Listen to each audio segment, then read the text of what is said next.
복종하라라는 말씀을 주신 것은 어떻게 보면 우리가 생각하고 짐작하는 모습들과 조금 다르다고 할 수 있죠. 성령 충만을 말씀하시면서 서로 복종하라라고 하면서 그 복종하는 대상을 보통 신앙생활을 이야기하면 하나님께 복종한다 또는 말씀에 순종한다 보통 이렇게 이야기할 수 있는데 이것을 오히려 바울은 이 에베소서 말씀에서 현 세계로 현실 의 세계로 끌고 옵니다.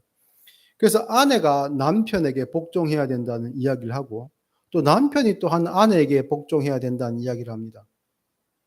또 자녀들이 부모에게 순종해야 된다는 이야기도 하고 부모는 자녀를 위해서 자기의 목숨을 희생해야 된다는 이야기를 합니다. 그리고 주인은 종을 노예처럼 부리지 말아야 된다고 이야기하고 그 종들 또한 상전을 섬길 때에 그저 돈 받고 일하는 사람처럼 남의 일을 하듯이 하는 것이 아니라 주님을 섬기듯이 예수님을 섬기듯이 이른바 신앙생활을 하듯이 그 주인을 섬겨라라고 그렇게 이야기를 합니다. 완전히 신앙을 세상과 분리되는 것으로 그 대상을 하나님께만 집중시키고 세상과 거리를 두는 것으로 성령 충만을 이렇게 설명하는 것이 아니라 그리스도 안에 있음으로 발을 딛고 살고 있는 이 나의 삶이 어떻게 변하는가 그 열매가 신앙의 열매가 어떻게 나타나는 거라 너희들의 신앙을 점검하라라고 그렇게 이야기하고 있는 겁니다. 몇 해 전에 기독교 방송을 보다가 어떤 연예인이 한 유명 연예인이 나와가지고 간증하는 모습을 본 적이 있습니다. 이 연예인은 기독교인으로도 유명하고 그리고 이제 자녀를 많이 낳은 연예인으로도 유명합니다. 그 자녀가 많고 또한 연예인의 생활을 활동을 해야 되다 보니까 이분이 이제 가사 도우미 분을 썼던 것 같습니다. 물론 재정적으로 여유가 있었겠죠. 그 가사 도우미 분을 썼는데 그분의 도움을 약 10년 정도 이렇게 이제 지속적으로 한 분에게 저 도움을 받았다고 합니다. 물론 페이를 지불했겠죠. 그런데 이분이 이제 그 10년 정도 이 연예인인 이분의 가정을 돌보고 자녀들을 이렇게 양육을 한 일을 하고 난 다음에 이제 그만둘 때에 이분께 그렇게 이야기를 했답니다. 내가 당신 때문에 이제 하나님은 안 믿을 거다. 네가 얼마나 못됐게 했는지 아나 이런 식으로 이제 그간 10년 동안 이제 쌓여 있었던 그런 말들을 이렇게 하고 그렇게 가버렸답니다. 그럼 보통 그런 일들이 생기면 정상적인 일반적인 그 신앙인이라고 한다면 어떤 생각을 가져야 되겠습니까? 붙들어야죠, 사람을. 그 사람에 대한 미안한 마음이 들어야죠. 1차적으로 그 영혼에 대해서 내가 상처를 주었고 오히려 나의 모든 행위와 삶에 그런 나타나던 부분들이 이 사람을 하나님으로부터 멀어지게 내가 발로 걷어찬 그런 일을 내가 이 사람에게 한 거니까 내가 이 사람에게 사과해야 됩니다. 정말 내가 미안하다. 내가 너무 바빴고 너무 힘들었고 그래서 이제 내 마음 힘든 마음을 풀 데가 없어서 내가 당신에게 그런 말들이나 표현들을 했던 것 같은데 정말 미안하다. 이렇게 나가야 되는 것이 맞습니다. 근데 이분이 이제 간증할 때 어떤 이야기였냐. 그 이야기를 듣고 한 다음에 그냥 울었답니다. 울고 지금도 이제 그 간증하면서 울더라고요. 울면서 하는 말이 뭐냐. 내가 한 영혼을 하나님께 나아가지 못하도록 했다. 그래서 내가 하나님께 죄송하다. 그게 맞습니다. 틀린 말은 아닙니다. 틀린 말은 분명히 아니죠. 빠져 있는 게 있죠. 그 사람에 대한 미안함이 있어요.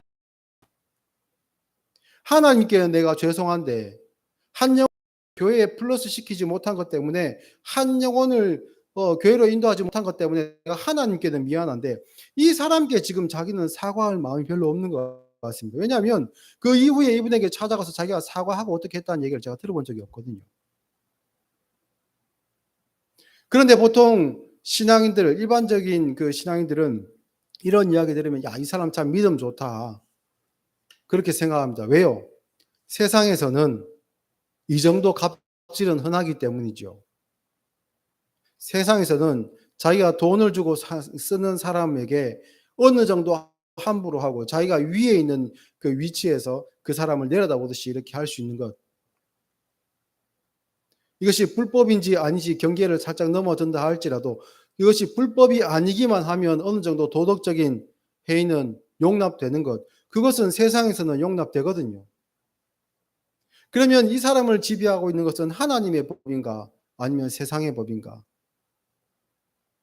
그 두 법이 공존하고 있는 겁니다. 우리가 호세아 10장을 읽었는데요. 호세아는 북이스라엘에 대한 이야기입니다. 이들도 마찬가지였습니다. 이들 역시 종교적인 열심이 없었던 것은 아닙니다. 자기들도 하나님 믿는 백성이라고 하고 이스라엘이라는 이름, 하나님의 백성 이스라엘이라는 이름을 가지고 있었습니다. 그런데 그들은요, 그 종교적인 열심으로 하나님을 챙기고 하나님을 붙들고 있다고 생각하고 또 한편에서는 우상 숭배의 삶을 그들은 살았습니다. 두 가지 마음이 그 안에 공존했던 거죠. 호세아 우리가 10장 11절부터 읽었는데 1절 말씀으로 한번 가보시면요.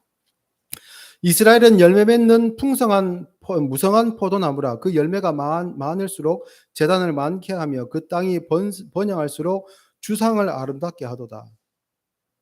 그들이 열심히 일해가지고 번성했는데 물질적으로 풍요하게 됐는데 그들이 그것으로 하나님을 섬기고 이웃을 섬기는 것이 아니라 주상을 아름답게 했다라고 합니다. 이것은 우상을 이야기하는 것입니다. 이스라엘 백성은 원래 하나님의 열매를 맺는 그런 포도나무라 할 수 있는데 하나님께서 약속의 땅으로 이들을 인도하셨고 거기서 살게 하셨습니다. 그런데 거기서 나는 열매로 우상 숭배를 하고 있는 겁니다. 한편으로는 하나님을 섬긴다고 하고 한편으로는 우상의 그 신상을 꾸미는 일에 아름답게 꾸미는 일에 하나님께서 주신 것으로 사용하고 있었지요. 그래서 2절 말씀 보니까 그들이 두 마음을 품었으니 이제 벌을 받을 것이라 하나님이 그 제단을 쳐서 깨뜨리시며 그 주상을 허시리라 라고 합니다. 여기서 그 두 마음이라는 표현이 등장합니다. 아마 이스라엘의 그 처한 상황을 두 마음이라고 표현한 것 같은데요. 그 히브리어 원어 성경을 조금 더 이제 직역해 보면 거짓된 마음이라고 이제 이렇게 해석하는 것이 오히려 이제 원뜻에 가깝습니다. 그러니까 두 마음이라고 하는 것은 아마 의역된 것 같은데요. 거짓된 마음을 너희들이 품었다. 왜냐하면 하나님을 섬긴다고 하면서 실질적으로 너희들은 우상에게 더 마음을 주고 있었기 때문이다라고 이야기합니다. 그리고 이 이스라엘의 이런 거짓된 마음, 두 마음을 품는 이런 행위들은 잠시 잠깐 그때에 머물지 않습니다. 그들의 그 기질은 변하지 않았고 이전에도 이후에도 지금도 그러하다라고 이야기합니다. 3절 말씀해 보니까 그들이 이제 이르기를 우리가 여호와를 두려워하지 아니하므로 우리에게 왕이 없거니와 왕이 우리를 위하여 무엇을 하리요? 이스라엘에는 참된 그 하나님 앞에서의 인정받는 왕이 없죠. 왜냐하면 그 다윗 왕가는 하나님께서 세우신 그 다윗 왕의 혈통은 남유다에 이렇게 이어지고 있고 북이스라엘은 언제든지 쿠데타가 일어나고 뒤집어지고 정권이 바뀌는 일을 반복했습니다. 그런데 이들은 이렇게 생각하겠죠. 왕이라면 그냥 우리를 인도하고 우리의 우두머리가 되어서 우리가 원하는 것을 채워줄 수 있는 능력 있는 사람이면 되지 않겠는가. 그래서 하나님이 세우신 그 왕의 혈통을 거부하고 자기들만의 왕을 세웁니다. 그것은 다윗이 왕으로 세워지기 전에 사울 왕을 세울 때도 이스라엘이 비슷한 마음을 품었었죠. 물론 그는 기름 부음 받아 세워진 왕이었지만 그때의 이스라엘의 마음이 그러했다는 겁니다. 그런데 이스라엘에게 있어서 왕이라는 직분은 특별합니다. 그 왕은 이스라엘을 그 백성을 다스리는 자이고 그들을 하나님께로 인도하는 목자입니다. 그리고 그것은 그리스도, 구원자인 그리스도를 상징하는 직분이기 때문에 굉장히 중요합니다. 그런데 이스라엘은 무엇이라고 이야기한다고요? 우리에게 왕이 없지 않느냐. 왕이 있어봤자 우리에게 무슨 덕이 되느냐. 내가 왕이 되는 것이 낫지. 그 왕 세워놔봤자 별로 도움도 안 되던데. 이런 이야기들을 그들은 하는 것이죠. 그러면서 그들은 진정한 목자, 하나님께로 인도할 목자인 왕을 거부하고 스스로 왕이 되는 인생을 살았을 뿐만 아니라 하나님의 말씀을 전하는 선지자인 목자들도 그들은 다 잡아 죽였습니다. 왜냐하면 참된 목자들은 하나님의 말씀을 대언하며 그들에게 회개를 촉구했기 때문에 거짓된 목자들인 좋은 말하는 목자들만 그들은 살도록 남겨두었고 그들은 선지자로 이렇게 우대했었고 그렇지 않고 하나님 앞에 회개하고 두 마음을 품지 않고 거짓된 마음을 내려놓고 하나님께로 돌아가자라고 하는 그 목자들은 다 그들이 쳐 죽였습니다. 그러다 보니 이제 하나님의 말씀을 들어야 될 때가 되었음에도 불구하고 하나님의 말씀을 전해줄 사람도 없는 그런 처지에 놓이게 되었지요. 그들은 하나님의 말씀을 생명의 법인 말씀을 멍해로 이해했습니다. 하나님의 율법의 멍해, 이 멍해는 두 가지 의미를 지닙니다. 첫 번째는 굉장히 무겁지요. 멍해라는 것은 기본적으로 내 어깨 위에 없던 것인데 그것을 매야 됩니다. 그리고 멍해는 멍해 하나만 매지 않습니다. 멍해 뒤에다가 멍해와 연결시켜서 다른 수레를 끌게 하든지 아니면 쟁기를 끌게 하든지 사람을 타게 하든지 어쨌든 그 멍해로 인해서 다른 것들을 걸게 합니다. 속박이 되죠. 목적을 위해서 쓰입니다. 그러다 보니 이것이 힘들고 번거롭습니다. 그런데 율법의 멍에를 이 사람들이 이스라엘이 생각할 때 이게 너무 힘들고 번거롭다. 이득이 되는 것 같지도 않다. 이거 벗어버리자라고 하지만 사실은 멍에 없는 가축은 없다는 것을 이들은 생각지 못하죠. 이들은 하나님의 율법의 멍에를 벗어버리고 애굽에서 노예 생활할 때 아무 생각 없이 멍에를 지고 살았던 그때를 더 그리워하게 됩니다. 그런 기질은 이스라엘 백성들 출애굽 전에도 있었고 그 당시에도 있었고 그 이후에도 그리고 오늘 본문을 통해 배우고 있는 북이스라엘 백성들에게도 여전히 이어지고 있는 기질입니다. 하나님의 멍에를 매느니 차라리 애굽의 멍에를 매겠다. 애굽의 멍에를 매면 때를 따라서 밥이라도 주고 내가 원하는 것 다 주지 않지만은 어느 정도는 채워줄 것 아니냐라는 생각으로 하나님의 멍에를 매기 싫어했던 것이지요.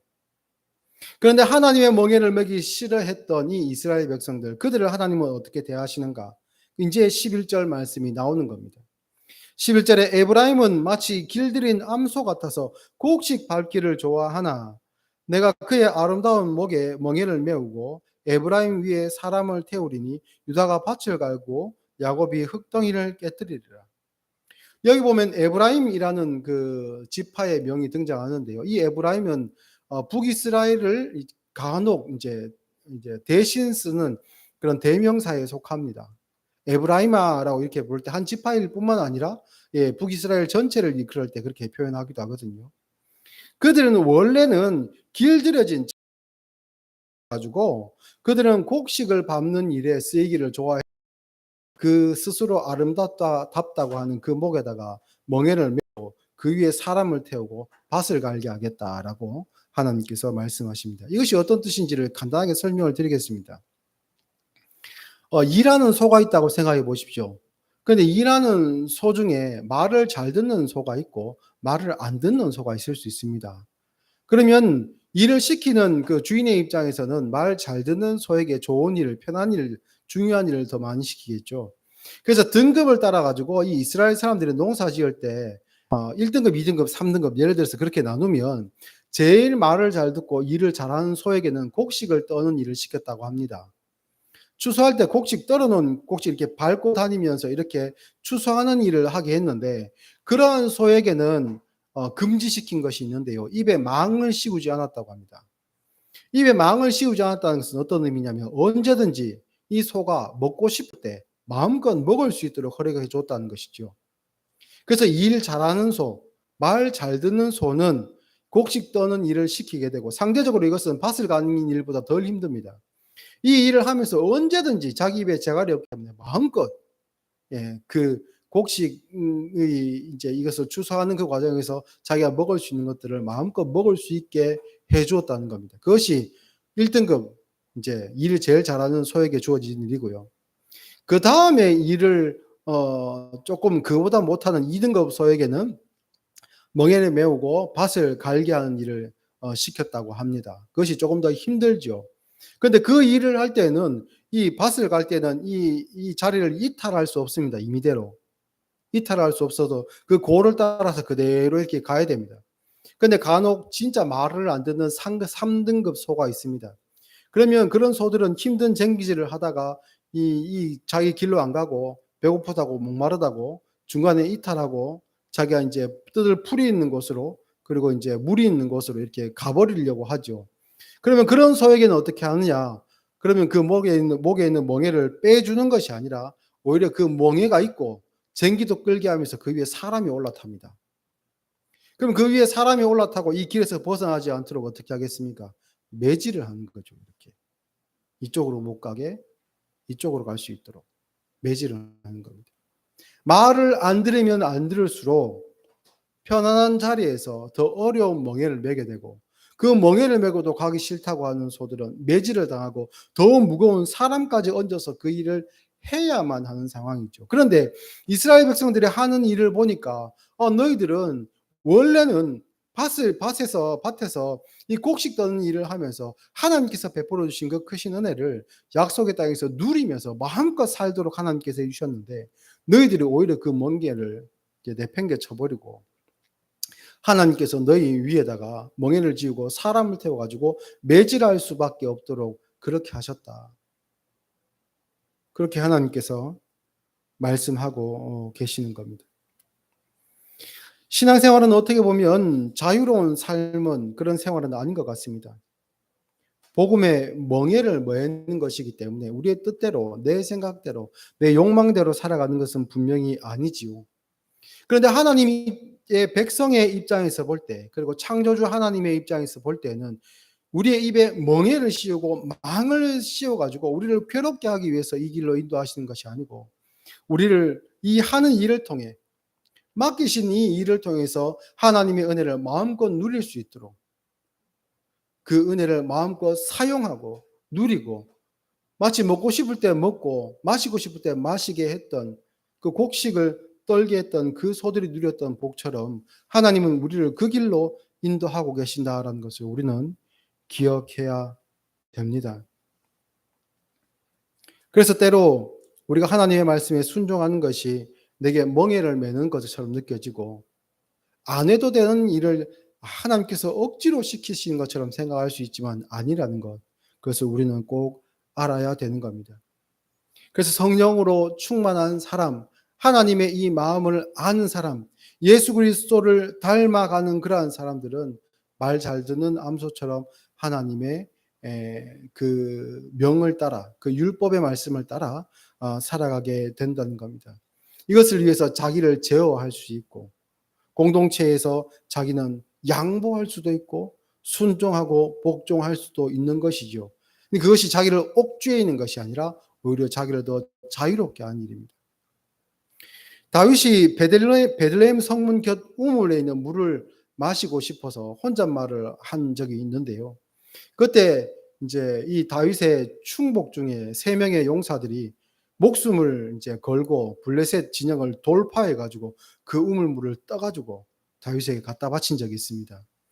참 무협지나 이런 영화를 액션 영화를 좋아하는 저에게는 이 장면이 막 그려지죠. 가슴이 막 뜁니다. 자기 주군을 위해서 자기 생명을 걸고 이 물을 떠온 것이지요. 근데 이 물을 받아든 다윗이 그래 내가 그렇게 먹고 싶었지. 내가 인제 부하 하나는 잘 뒀어 하면서 그 물을 탁 받아 가지고 벌컥벌컥 마셔 갖고 혼자 쫙 끝까지 다 마시고 그릇을 딱 내놓고 이랬으면 어땠겠습니까? 예, 왕으로서의 또한 그를 따르는 부하들의 눈에도 그런 모습이 참 추해 보였겠죠. 그런데 다윗이 무엇이라고 이야기를 합니까? 이것은 이 나의 사랑하는 세 명의 용사들이 흘린 피고 생명이다. 이것을 내가 마실 수 없다라고 하고 하나님께 이것을 돌려드립니다. 그게 어떻게 보면 마시지 않았지만 겉으로 볼 때는 마시는 것을 참았고 마시는 일을 억제당한 것처럼 보이지만 아니죠. 안 마시는 일을 한 겁니다. 그러므로 인해 결과적으로 그 물을 하나님께 드렸고 그리고 그 지역을 전쟁에서 이겨서 이제 하나님 앞에 오히려 드릴 수 있는 그런 결과를 나타내게 된 것이죠. 9절 말씀을 보시면요. 이스라엘아 내가 기브아의 시대로부터 범죄하였거늘 무리가 기브아에 서서 흉악한 족속을 치는 전쟁을 거기서 면하였도다라는 말씀을 합니다. 여기서 기브아의 시대 또 기브아에서 서서라는 그런 표현이 등장하는데 여기서 기브아는 이제 기브아 사람들을 뜻하는 건데요. 여행자를 내놓아라고 했을 때 그를 내놓지 않고 자기 첩을 내놓고 그 사람들이 이제 밤새도록 이 첩을 괴롭혀서 이제 죽게 된 그런 사건이 있었습니다. 그때 이 기브아 사람들이 레위인, 그러니까 여행자인 레위인을 내어놓으라고 한 것은 뭐 어떤 사람들은 그가 이제 뭐 타국의 첩자라라고 이렇게 이제 이해를 해서 내놓아라 고문해서 그가 무슨 정보를 가지려고 하는지 이제 뭐 묻겠다라고 이렇게 이제 이해하시는 분들도 있지만 사실 그렇지 않습니다. 왜냐하면 그 이 레위인을 받아주었던 나그네 레위인을 받아주었던 그 주인이 첩을 내주었을 때 그들이 했던 행동을 보면 왜 내어놓으라 하는지 알 수 있죠. 동성애자들이었습니다. 새로 보인 그 남자를 우리가 성적으로 착취하겠다라는 의도로 그 사람을 내어놓으라고 한 것이었죠. 그 죄악으로 말미암아 하나님께서 진노하시고 전쟁을 일으키시고 그 기브아 족속이 겨우 600명만 남도록 이렇게 멸하신 그런 사건이 있었습니다. 그것은 그들의 교만의 결과이지요. 잘못했다고 하면 끝날 싸움입니다. 상대가 되지 않은 그 세력 가운데 싸움에서 분노한 상대편과의 전쟁을 이들은 불사했죠. 싸워보자. 우리가 뭐 잘못했단 말이고. 동성애가 뭐 잘못이고 이방인들도 다 하는데. 응? 그렇게 하면서 싸웠었는데 그들은 멸망 근처까지 가는 그런 아주 참혹한 결과를 낳게 되었습니다. 교만의 결과가 바로 그러합니다. 5절과 6절 말씀을 보시면 사마리아 주민이 베다웬의 송아지로 말미암아 두려워할 것이라. 그 백성이 슬퍼하며 그것을 기뻐하던 제사장들도 슬퍼하리니 이는 그의 영광이 떠나감이며 그 송아지는 아수르로 옮겨 다니다가 예물로 야렙 왕에게 드리리니 에브라임은 수치를 받을 것이요 이스라엘은 자기들의 계책을 부끄러워할 것이며 라고 합니다. 이들이 송아지 우상을 섬겼다고 하는데요. 여기서 벳아웬이라는 그 송아지를 섬겼던 그곳의 그 지명이 등장합니다. 이 벳아웬의 원래 지명은 베델이었습니다. 베델. 베델의 뜻은 하나님의 집이죠. 하나님의 집인데 하나님의 집이라는 곳을 우상을 섬기는 중심지로 만들어 가지고 이 벳아웬이라는 지명으로 바꿔서 부르게 되었는데 이 벳아웬의 뜻은 허무의 집 또는 사악한 집으로 이렇게 이제 바뀌어지게 됩니다. 하나님의 집이 어떻게 사악한 집이 될 수 있고 허무한 쓸모없는 집이 될 수 있습니까? 근데 그들의 교만으로 말미암아 우리가 이스라엘이라는 이름을 갖고 있음에도 불구하고 거기서 동시에 우상을 섬기는 두 마음과 거짓된 마음을 품음으로 말미암아 하나님께서 그들을 벌하신 심판의 명칭이라고 할 수 있죠.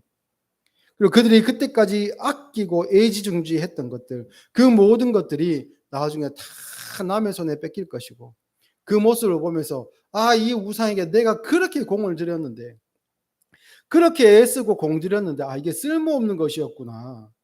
그래서 8절 말씀에 보니까 이 사실을 안 이스라엘 백성들이 그 심정을 표현할 때 산에 깔려 죽어버렸으면 좋겠다. 이런 마음을 품게 될 것이라고 오세아 선지자는 이야기를 하고 있습니다. 많은 사람들이 자신의 인생의 끝자락에 와 있을 때에 자기의 살아온 인생을 돌아보면서 나는 내 인생을 잘 살았어. 훌륭하게 살았고 이만하면 나는 뭐 만족해라고 하는 사람이 얼마나 있겠습니까? 근데 간혹 어떤 사람들은 자기 인생을 하나의 목표를 삼고 마지막 순간까지 모든 에너지를 총동원하여 살았지만 그 인생의 끝자락에서 자기의 인생을 돌아볼 때 내가 속았다. 이게 내 인생을, 나의 생명을, 나의 영혼을 책임져 줄 수 있는 게 아니구나. 내가 속았다. 내가 잘못 살았다. 라고 하는 사람들이 간혹 있습니다. 내가 돈이 최고인 줄 알고 가족도 돌보지 않고 이웃도 돌보지 않고 친구도 무시하고 살았는데 내가 죽을 때가 되어 보니까 이 돈이 나를 지켜주지 못하더라. 내 주위에 아무도 없더라. 내 이 두렵고 떨리는 이 마음을 누구 하나 찾아와서 위로해 준 사람이 없더라. 내가 돈에 속았다. 우리가 알고 있는 성경의 이야기로 돌아가 보면 어떻습니까? 사울이 평생 율법주의자로 이것이 옳다고 생각하고 그것이 정점에 달했을 때에 스데반의 죽음을 보고도 저것이 당연하다고 생각하고, 그와 같은 무리들이 더 많이 잡아가지고 죽이기 위해서 다메섹으로 시점에 자기를 인생을 돌아오며 어떤 생각을 했을까요? 아, 내가 속았구나. 하나님의 말씀이 그게 아니었구나. 하나님의 율법의 말씀은 십자가의 예수 그리스도를 가리키고 있었구나. 어떤 사람은 인생의 막바지에서, 육신의 생명의 막바지에서 그것을 깨닫고 좌절하게 되고, 어떤 사람은 인생의 중간에 하나님을 만나고 그 교만의 길에서 돌아서는 사람들이 있습니다. 하나님이 그러한 우리들에게 원하시는 것, 택한 백성들, 하나님께 두 마음을 품고 거짓에 된 마음을 품었던 이 이스라엘 백성에게조차 송아지를 우상으로 섬기고, 아, 내가 이 일로 말미암아 산에 깔려 죽었으면 좋겠다라고 생각하고 좌절에 빠져 있을 것 같은 그 이스라엘 백성들에게도 원하시는 바가 무엇인가? 12절 말씀. 너희가 자기를 위하여 의를 심고 긍휼을 거두라. 지금이 곧 여호와를 찾을 때니 너희 묵은 땅을 기경하라. 여기서 묵은 땅이라는 것은 어떤 땅이냐면요, 농사를 지은 지 한참 동안 오래 지나가지고, 농사 안 지은 지 오래돼가지고 이 땅이 전에 밭이었는지 알아볼 수 없을 정도로 딱딱한 땅이 된 것을 의미합니다. 그러한 땅에는 씨를 그냥 뿌려서는 자라지 못합니다. 씨가 싹을 틔우지 못합니다. 너무 딱딱하게 눌려 있어가지고 거기서는 농사를 지을 수가 없습니다. 그러한 땅들은 처음 밭을 개간하는 그러한 심정으로 이걸 완전히 그냥 갈아엎어야 되는 것이죠. 쟁기를 가지고 그 땅을 갈아엎고 덩어러져서 뒤집어진 그 흙들을 밟아서 깨고 부드럽게 하는 그 모든 일들, 수고로운 일들을 다 해야 됩니다. 그런데 하나님께서 그 일을 이스라엘 백성들에게, 또한 이 시대를 살아가고 있는 우리에게 시키시는 것이죠. 내가 하고 싶은 것, 내가 맞다고 생각하는 것, 내가 결코 포기할 수 없는 이것, 내 이것 가지고 보란 듯이 살아보겠다라고 하는 그것, 하나님께서 가라라라고 하십니다. 그렇게 되면 그 고달파 보이는 그 하나님의 명을 순종하는 그 일을 행했을 때 하나님께서 어떻게 하시는가? 마침내 여호와께서 임하사 의를 비처럼 너희에게 내리시리라. 이 밭을 내가 갈았을 때 비가 오지 않으면 어떡하지? 농사 지을 수 없는 땅이면 어떻게 되지? 내 인생의 마지막에 정말 내가 허물을 경험하고 좌절하면 어떻게 하지? 라고 의심하는 자들에게 걱정하지 마라. 마침내 하나님께서 임하셔서 그곳에 오셔서 의를 비처럼 너희들에게 내려주실 것이다. 걱정하지 마라. 라고 호세아 선지자는 말을 하고 있습니다. 우리에게 곡식을 떠는 잘 훈련된 암소처럼 보이는 일을 우리가 감당하지 못한다 할지라도 하나님께서 우리에게 매게 하시는 멍에라면 때가 되었을 때 하나님께서는 비가 오게 하실 것이고 우리의 심령 안에서 참된 하나님께서 기뻐하시는 성령의 열매가 맺게 하실 것입니다. 그래서 마태복음 11장 28절에는 예수님께서 이런 말씀하시죠. 수고하고 무거운 짐진 자들아. 멍에와 사람을 태운 그런 고달픈 삶에서의 3등급 소를 한번 상상해 보십시오. 수고하고 무거운 짐진 자들아. 다 내게로 오라. 내가 너희를 쉬게 하리라. 나는 마음이 온유하고 겸손하니 나의 멍에를 메고 내게 배우라. 그리하면 너희 마음이 쉼을 얻으리니 이는 내 멍에는 쉽고 내 짐은 가벼움이라 하시니라. 아멘.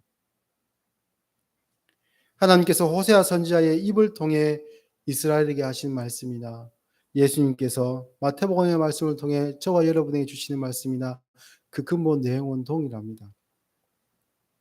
말씀을 통한 성령 충만의 은혜 사모하시기 바랍니다. 그리고 하나님께서 내게 주시는 그 말씀과 명은 이것이 나를 살리는 일이고 또 쉽고 가볍고 쉼을 얻을 수 있는 일임을 알고 오직 순종의 신앙으로 나아가실 수 있는 저와 여러분이 되었으면 좋겠습니다. 기도하겠습니다.